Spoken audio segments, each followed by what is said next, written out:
All right, we're on. We are now in page 2 of hyperbolas, and we're looking at that first column here. And it gives us x minus h quantity square over a square minus y minus k quantity square over b square equals 1. Now, remember here, it doesn't matter if a is bigger than b or not, like it did on the ellipse. Whichever one is the positive term, that is the side your transverse axis is going to be. So my transverse axis is going to be horizontal. And I'll show you exactly what it means. Let's draw these x and y axis that they have at the bottom here, so we can be filling that in as we do this. This is my x-axis, this is my y-axis. Now, where would my transverse axis be?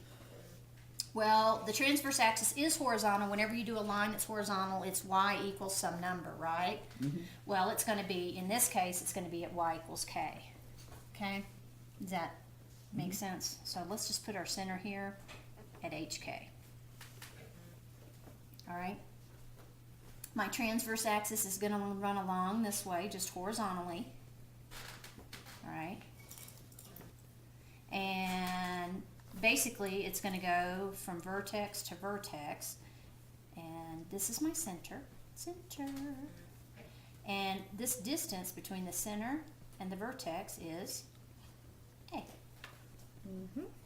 And then my conjugate axis, this line here is going to be the h, right? X equals h is this line. Okay, and however far up it goes, this is going to be a distance of b. And then I'm going to go ahead and draw in my little rectangle. So my conjugate axis is from up here to down here. My semi-conjugate axis length is b.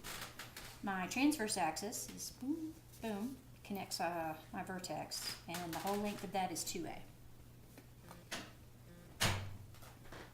All right, I'm going to go ahead and draw in my asymptotes, which are the diagonals of the lovely rectangle that I've made.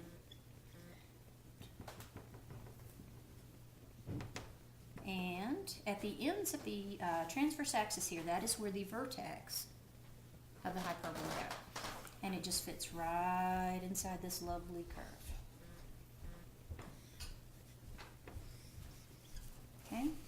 And don't forget that your focus is inside that curve in case we didn't label the focus. Okay, and your distance from your center to your focus is your C.